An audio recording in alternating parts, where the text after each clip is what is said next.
Hello, ladies.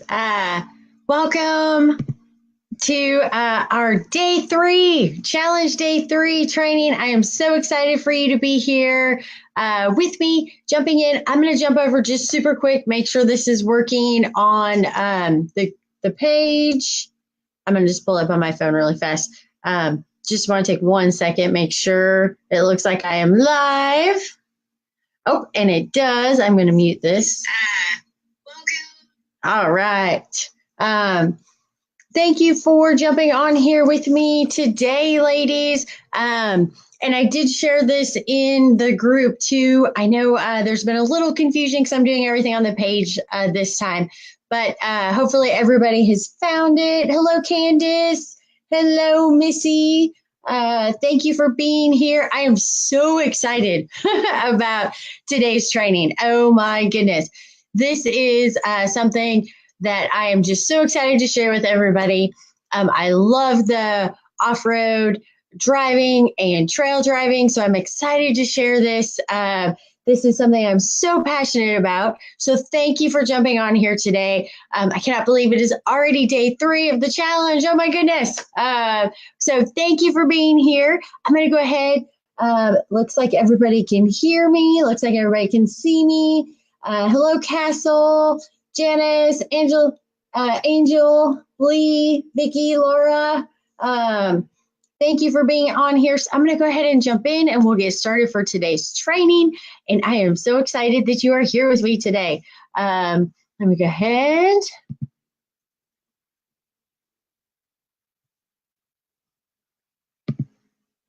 All right, I want to make sure everybody can hear me as we're doing this. So I'm going to go ahead and jump over and add my screen, pull up my slides. So first of all, ladies, I just want to say thank you so much for joining me, jumping in here today for our Be Our Valentine 3-day challenge, of course, put on by us, LadyJeepers.com. Thank you for being here and welcome to day 3. In day 3, we are doing off-road and trail driving tips. And again, I'm so excited. I'm sharing some new stuff with you. I haven't put up anywhere. I haven't shared on the group. So this is brand new training. I'm just bringing forward here for our Valentine challenge. As you can tell, I am just super excited today.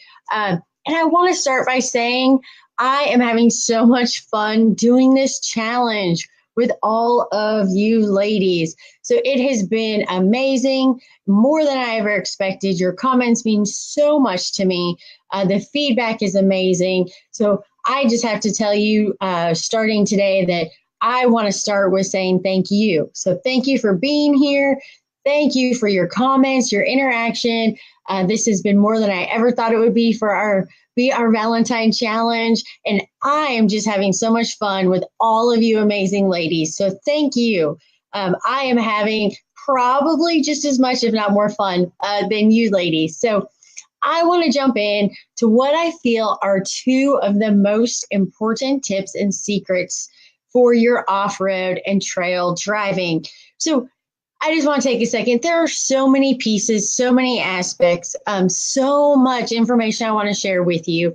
It's never ending. There are so many different aspects and pieces, and you're always learning something new. So I'm not able to share everything in a day or everything in a couple of days with you ladies. So I'm sharing with you what I feel like if I were going to say to somebody, the most important thing that you need to know when you're going to go hit a trail, when you're going to go off-road, the most important things that I can tell you if I was just going to give you a couple. And these are the 2. So again, I know there are so many tips, so many secrets, so many aspects, so many things to share.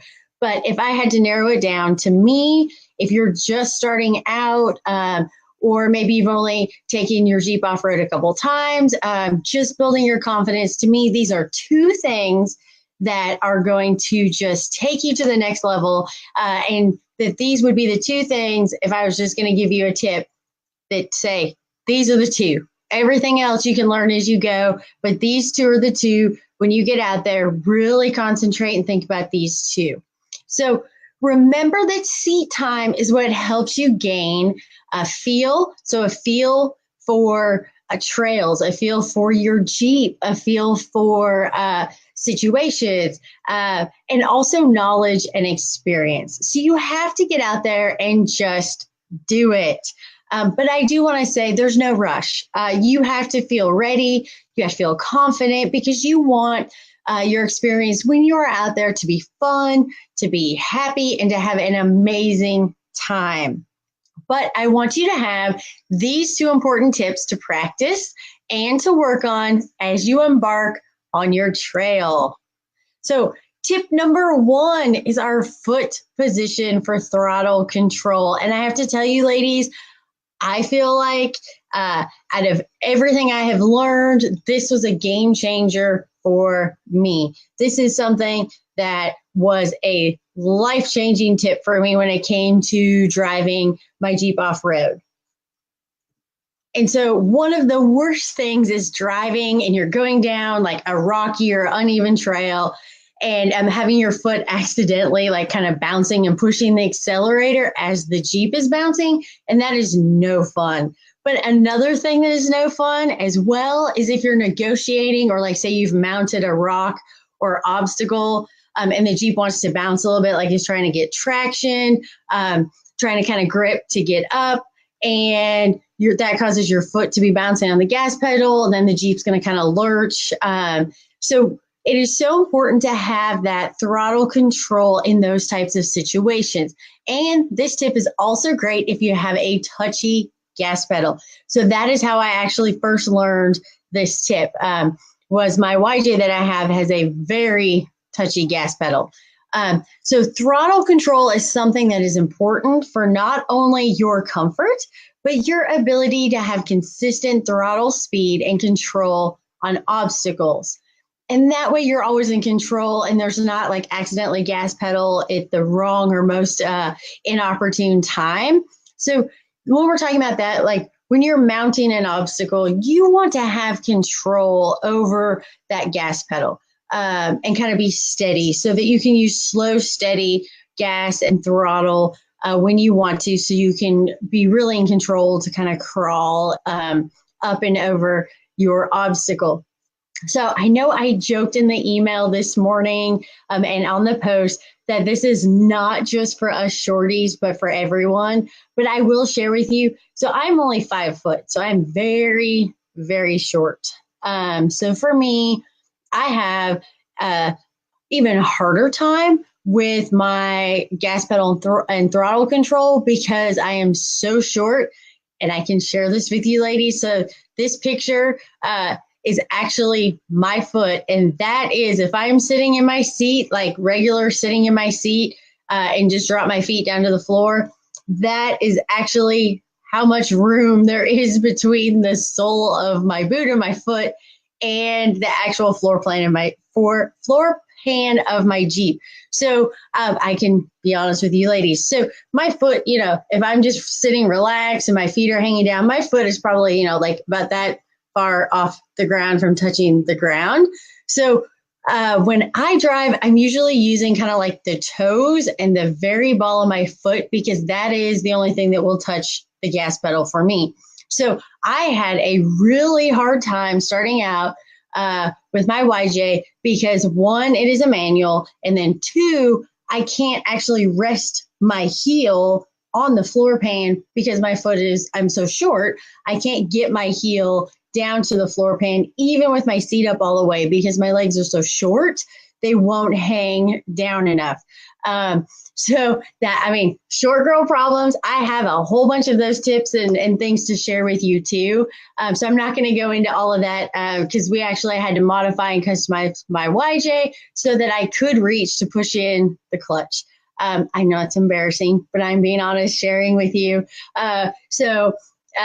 This is something I had to learn so that I was able to have a little bit more control and be able to drive with a little more sense of stability for my throttle control, not just kind of relying on my toe bouncing around. So what you're going to do, so this is a picture of if you were looking straight down at my gas pedal, as you can see.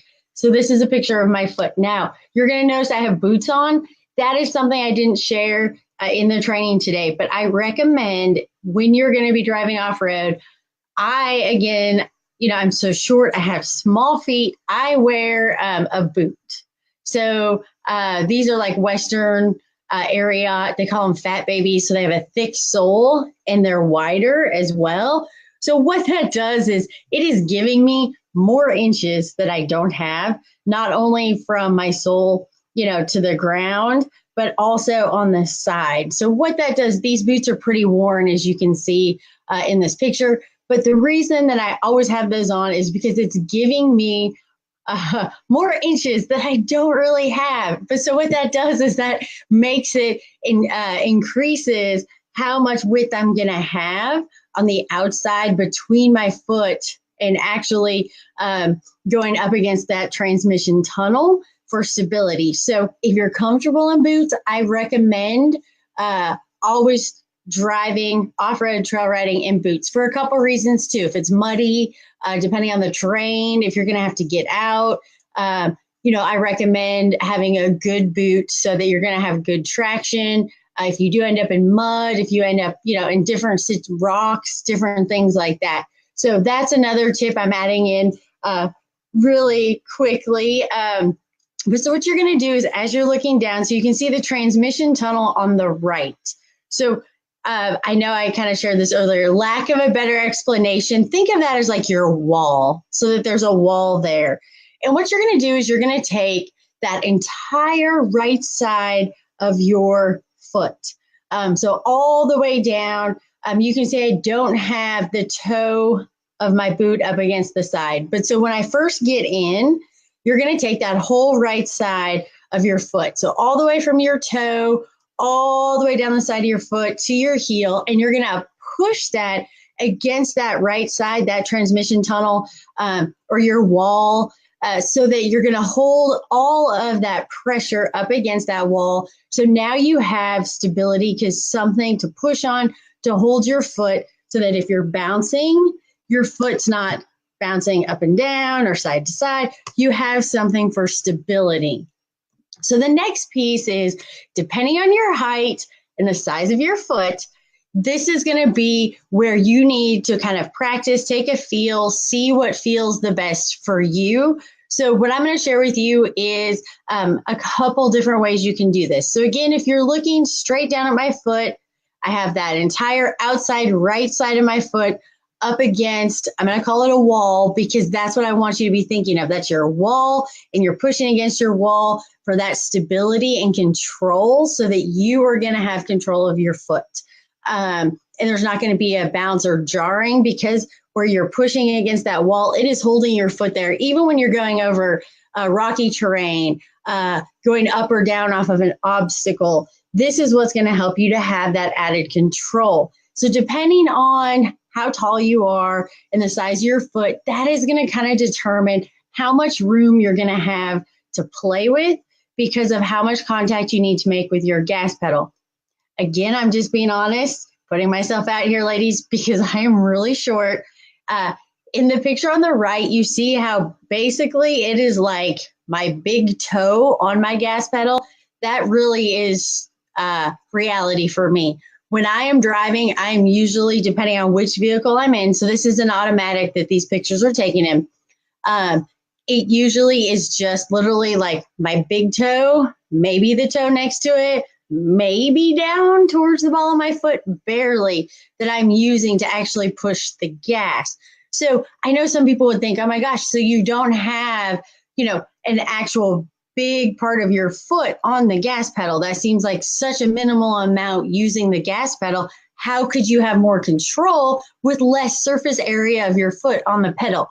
Well, so the big reason you have more control is because you have added stability and a hold with your foot, and you actually have more throttle control, more control over your gas pedal, even though, like for me, it's just basically my big toe that is actually activating that gas pedal. But because as I'm pushing down on the gas pedal, with my toe. So what I've done is I have to slightly roll my foot so that I'm rolling to the outside even a little bit more pressure on my heel up against that wall. So then now my foot is rotated just a little bit and I'm using just the toe to use my gas pedal, but I have all of my weight and pressure now up against that wall through the side of my foot that I rolled just a little bit and my heel. So what happens is if it really starts to bounce, I can kind of push down with my pinky toe and keep all that weight down that whole right side of my foot and my heel so that my foot is not going to move. So believe it or not, even though it's just the toe, it's much more increase of stability and control. So another thing that you can do if you're a little bit taller and you have a much better reach to the gas pedal so that you can use more of a surface area of your foot on the gas pedal. Another thing that you can do is put all your weight up against that side wall. And what you're going to do when you use your gas is just roll to the left side of your foot. And you can use that whole, big toe, ball of your foot, arch of your foot, and even your heel down to use your gas pedal. But you're still, as you roll and shift your weight, you're still keeping this right side of your foot up against your wall so that you have that stability. So I know this probably sounds like a little crazy the first time you hear this, but I promise you, when you get out there and practice this and feel the difference in your control and how you're able to utilize your gas pedal and have so much more throttle response control, it is amazing and it is a game changer. So especially if you have a touchy gas pedal, that is how I learned this concept. And now, so I will say, so this is an automatic. This is my JKU. My YJ is a manual. So if you were to look at my foot position, it is the right foot position is going to be the same. That is not changing, whether it is an automatic, whether it's a manual, because that is going to be really all about throttle control, gas pedal response and control so that you're keeping that right foot always up against for stability so that you don't have the bouncing and the lurching on the gas by accident because you have that stability in that foot. So what would change, and I'll share with you really quickly, is so for your left leg, if you have a manual. So I am so short. You can see I'm just using my toe on the gas. So when I go to use my clutch, I am using almost like I'm standing on my toe to push down on my clutch because I can't drop my whole foot. I'm still kind of up on my toe just a little bit so that I can actually hit the clutch. And I'm embarrassed to share, but that is with aftermarket modifications done to the YJ as well to get the seat in the best position that I could to be able to drive it, but without being up into the steering wheel or up into the dash with the rest of my leg. So it was a struggle, lots of measuring, but so I'm still really just on the ball of my foot. But so what I'm doing with my left leg, so if I am in my manual, I am more worried about my throttle control and my gas than I am my clutch foot, so my left foot. Why is that? Because in all reality, the gas pedal and throttle response is going to be more crucial to the ability to navigate, negotiate different obstacles, have that nice, slow, kind of even speed across our obstacles. So I look at it as that is your most important leg, because when you go to use your clutch, you're going to think about you're putting all your weight down on that left foot when you go to engage, push your clutch in to engage. And then, if you accidentally, depending on how your Jeep is geared, depending on how four-low, depending on what your transfer case is, when you're in four-low and you have your manual, depending on where you're at, it's not as crucial if there's a little bounce in the clutch if you have control of the gas. So think about that. If you're tall enough, I recommend dropping your heel down into the floor and then just keeping your foot just barely turn to the left of your clutch. So all you have to do is literally lift your toes up and drop them on the clutch, lift it up, drop it back down next to it, and your heel is your stability dug into your floorboard to keep that stability, to alleviate the bounce and any loss of control of that left foot. So those are a couple different things to think about. So when I'm in my automatic, my left foot, I showed you at the very beginning, if I'm super relaxed, sits by that far off the ground. So because I twist just a little to the right so I can reach the gas pedal. So what I do is I take my left foot and I put it up against kind of like the door, right in front of the door jamb, and hold it there. Or I will actually drop it and put it down behind my ankle on my right foot. Or depending on what kind of train you're on, I just kind of let my leg dangle. But those are a couple different things that hopefully can help you when you're thinking about like throttle and foot control. And trust me, this is one of the secrets you need to know and practice doing off-road. This is also one of those secrets no one wants to share, and a lot of people want to keep for themselves. It really is that good. Trust me, when you get out there and you feel the difference, it's going to be amazing. So I actually drive like this all the time now, just not when I am like on a trail, because I've gotten so much more comfortable having the right side of my foot up against, I call it my wall, but the right side of my foot up against there and holding it for stability. So I find I'm driving like that all the time now. It's just much more comfortable for me. It's kind of become just my habit. So go out there and try it, and you will be surprised, especially if you're going to be on rocks, if you're going to be on like really bumpy terrain.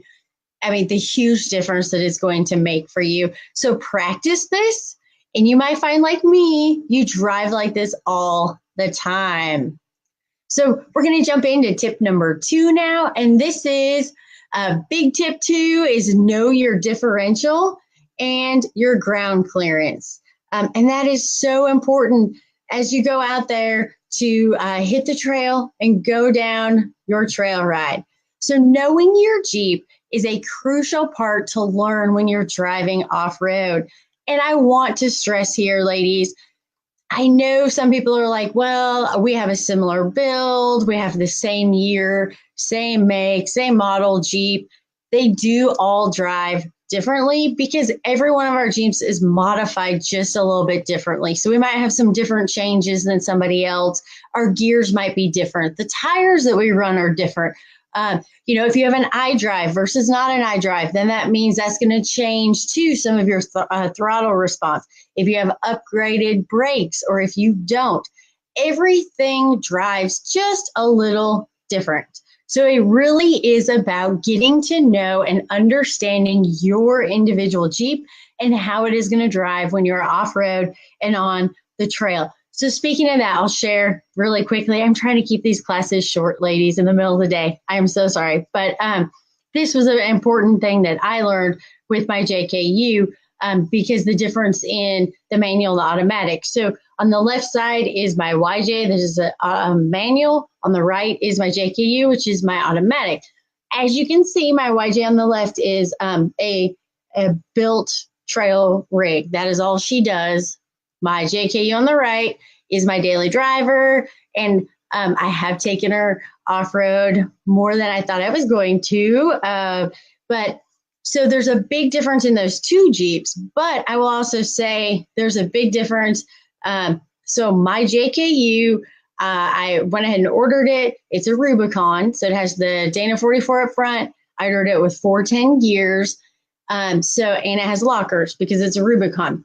So when we were on one of the last trail rides that we were on, I had just put 35s on it. So it's now 35s, Dana 44, 410 gears, and lockers. What I found is when I had my JKU in 4 low on the trail, I don't have enough brake. So my next upgrade is going to be, I'm going to have to go with larger brakes. But so what I found is to drive my JKU, I had to learn my Jeep. When I wanted to stop, I had to go ahead and drop it down into neutral and then push the brake in. And this is on my automatic because when I push the brake in, because it was in drive, it's, it's geared lower and it was in 4 low. It wanted to push through the brake on me and not stop. So I had to adjust how I was driving based on my Jeep. So this is where, as you do this more, the more seat time you have in your Jeep, you're going to learn how your individual Jeep handles your responses, and it's going to be different than everybody else's. Everything is just a little different. So you want to really be thinking about the biggest part is going to be to learn your Jeep. And that is what this is today. This is step 1. And this is something you really need to keep in mind because the biggest mistake I see people make when they're just starting out and learning is getting their differential hung on rocks or obstacles. So that means they are catching their diff cover on whatever it is they're going over. Sometimes they'll actually get stuck and then they can't move forward or back. Sometimes they'll just, kind of get stuck and really kind of scrape up the bottom of that diff cover. So what I want to share with you today is that even with a bigger lift and bigger tires, your lowest contact point is going to be your differential on the front end. I'm specifying front end because 90% of the time when we're going to an obstacle down a trail, we are going forward in drive, which means the front end is going to be the first part of our Jeep that is going to make contact with the trail or with the obstacle that is out in front of us.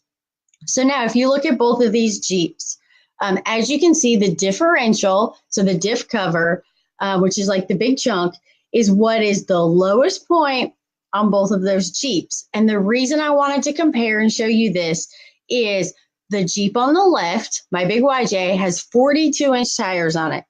Okay, and a huge lift for a YJ. But you can see where that big chunk of the differential still sits the lowest point on the front end of that Jeep. If you look to the right, this is my JKU with no lift at stock ride height, and you can see that the diff cover on the JKU is still the lowest point. Now, I have a little more ground clearance on the YJ because of the size of the tire than I do on the JKU because it's on a 35. So when we start talking about the kind of the most sensitive part of your Jeep or what you need to really be aware of, it doesn't matter if you have a 6-inch lift and you're on 40s or if you have no lift and you're stock, your lowest point is still always going to be your diff cover. For most builds, I'm not going to get into crazy customized builds. Majority of your builds, the diff is always going to be the lowest point on the front of your Jeep.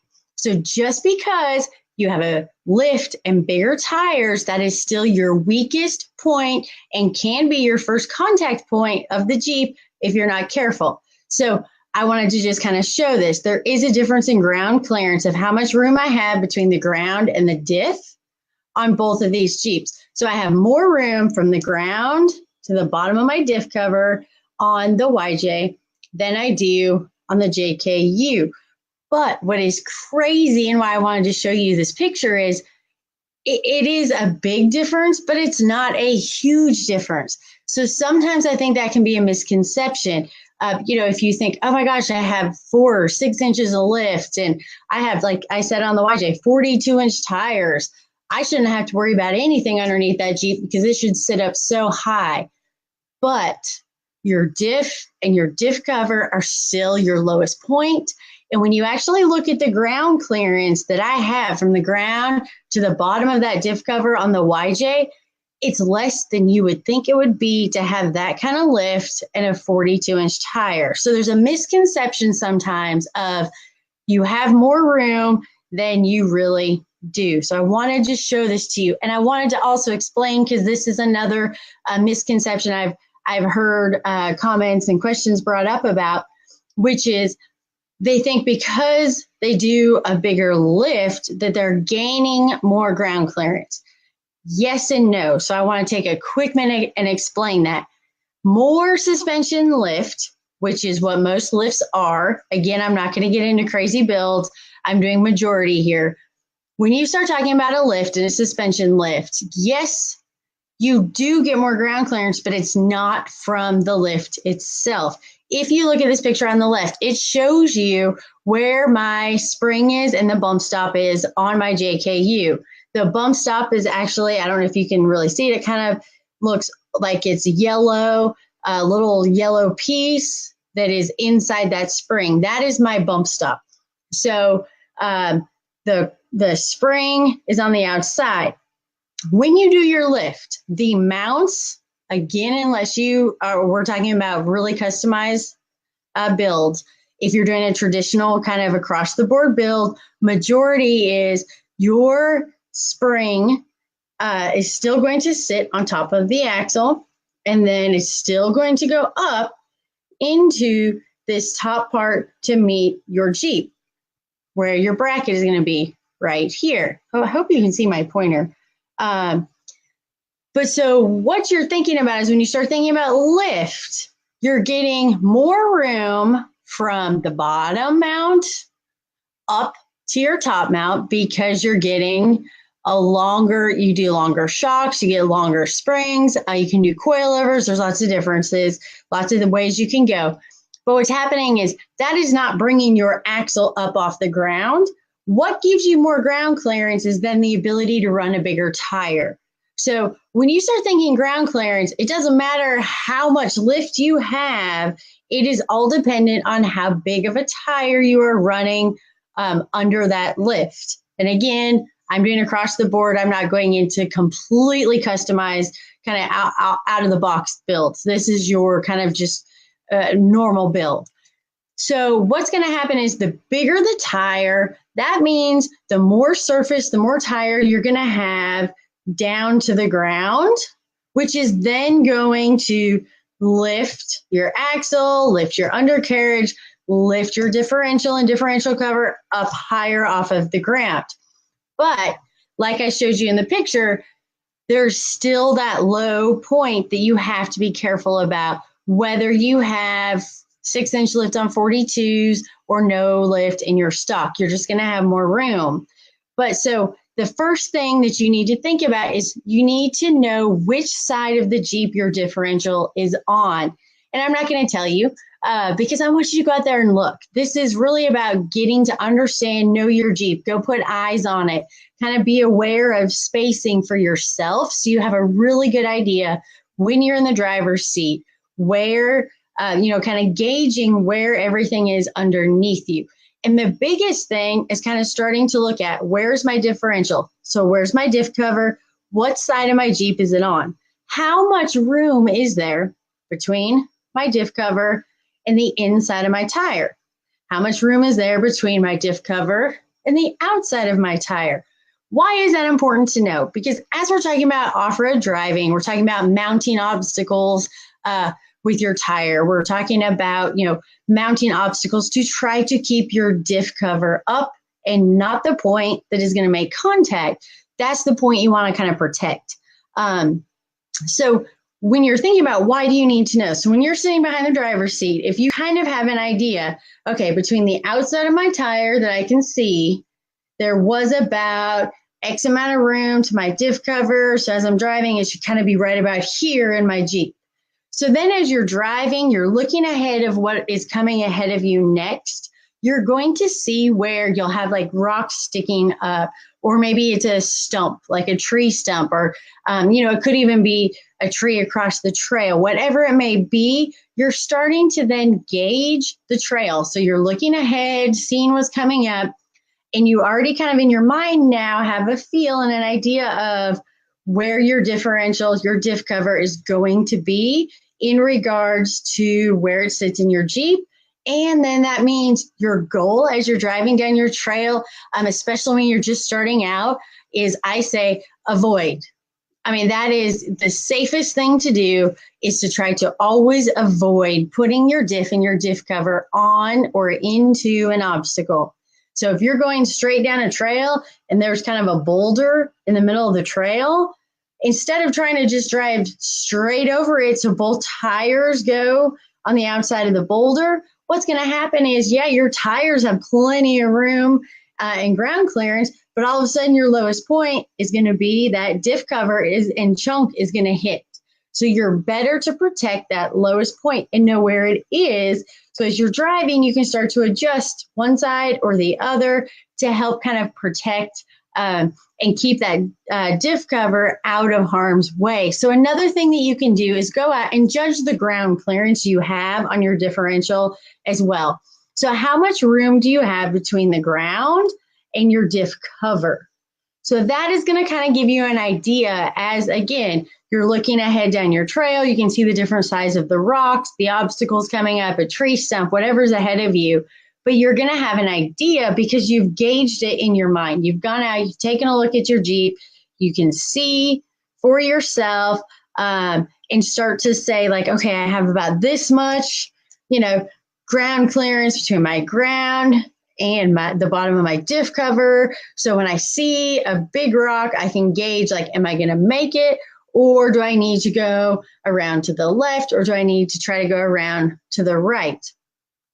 If you're on a narrow trail and your goal is to protect that first contact point, lowest point on your Jeep, your diff cover, if you're going down a narrow trail and there's a big rock and it is right where your diff is going to go, you're better to just slightly move and always mount the obstacle with the tire to try to keep that diff from making contact. That's where knowing how much room you have between the edge of your tire and your diff cover, the inside of the tire and your diff cover. So you're going to then start to gauge and know, like, okay, I just got to barely put, the outside of my driver tire on this rock because I don't want to come over too far to the left or my diff cover is still going to hit.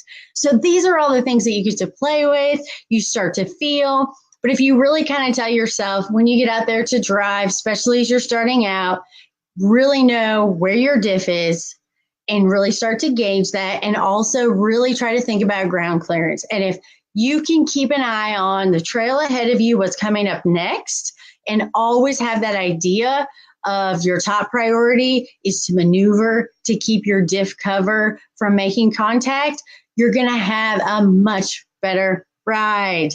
And then the one thing I do want to say, though, is now that you're looking ahead on the trail, you're maneuvering to avoid things, you're mounting with your left tire to keep your diff cover up off of different obstacles. Avoidance is not always an option. So I'm being 100% honest, and it's going to happen because the diff cover is the lowest contact point. So remember to go slow and ease. Don't hit the gas and the acceleration if you do make contact with your diff cover. So if you can think of, if you make contact with your diff cover, you need to go slow as you're exiting whatever that diff cover has touched, so that you're not here and then you gas it and then you risk braking a little bit more. And I do want to bring up too, so like in this picture, this is a picture of the underneath of my YJ. So I know you can kind of see the diff cover on this YJ is significantly bigger. One, because it's ton, so everything is bigger. But also this is an aftermarket diff cover that you can buy. You can buy them for all different sizes, but it's going to give you some added stability, some added strength. Because if you do come and put eyes on, I did a little video last Friday, shared this tip with our ladies in the group, but I feel like this is so important that I had to share it again on this challenge and with everybody to see it again, because this is really what's going to help you when you're first starting out on the trail. But so I showed a video, and if you get up close on my YJ, there is rock marks on my diff cover, because like I said, it's inevitable, especially as you start to kind of move up on the terrain and the actual trails. So as you start going on harder trails, the terrain gets harder, your options and lines and approaches become less, and you're going to have a lot more big rocks and obstacles all together. So your options of being able to avoid and have avoidance go down. So that is why this has the aftermarket diff cover on it. So that's why I wanted to point this out. It's bigger, it's a little bit stronger, because unfortunately, we are going to make impacts sometimes, and that's okay. So don't panic, and just remember, ease and go slow. That is the biggest thing that I can stress. And if you're going to be doing, more off-road driving, more trail riding, I would recommend go ahead and doing this upgrade to an upgraded differential cover so that you have that strength, kind of peace of mind that, if you do hear, you're not going to panic. You go slow, but you know that you have upgraded kind of the weakest point as far as contact point. That might not be the weakest point in the Jeep, but as far as your contact point, that what has the most potential to make the most contact with an obstacle, that is going to be the lowest point of the Jeep, and that is going to be your diff cover. So I know I talked a lot longer today, ladies. I apologize about that, but I'm so excited. So when we start getting into like the off-road and trail driving tips, I get so excited just because I want to share absolutely everything that I have learned and that I know with you. So I get really excited and I just kind of talk and talk and talk. So I apologize for that. But I do want to thank you for joining me today for our challenge day 3 training. And I want to thank you for taking this drive with me for these 3 days because I have loved the company. So happy Love Week. So celebrate this entire week of Valentine's Day and love. So make this week the week of love in all that you are doing, and especially focus on loving yourself. So I just want to give you a quick update. So look for BR Valentine Challenge giveaway drawing tomorrow at noon Eastern Standard Time live. So it's going to be right back on here at noon. All you need to do is jump on and we're going to be doing our giveaway drawing. And I'm so excited. There's so much neat stuff. I cannot wait to share all of this with you. And keep an eye out tomorrow morning again, because you are going to receive an email reminder in the morning in your email inbox. And there's going to be a little challenge day surprise in there. So I have to keep something going just a little bit. And I am so excited for tomorrow. And I hope I get to call your name. Oh, it's going to be so exciting. And don't forget really quickly to like, comment, and share our post for our challenge day 3 today. It should be like right underneath this video, I believe. I'm going to jump over so I can see everything. Let me do that really fast. All right.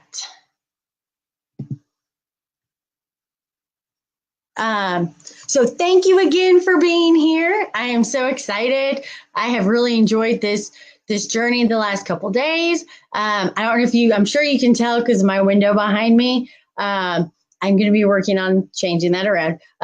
But we have sun today, which is amazing. So I hope that you have sun and a beautiful day where you are and you can enjoy everything. And I'm going to check comments really fast before we jump off. I'm not going to keep you much longer. I know I went a little longer than I wanted to today, but I just felt like it was so important to share all of this with you and with you ladies, because I feel like these are, if I was going to say to you, like if you're standing there in person with me and you're about to get in your Jeep and drive down the trail, and if you said to me, what are 2 things I need to know?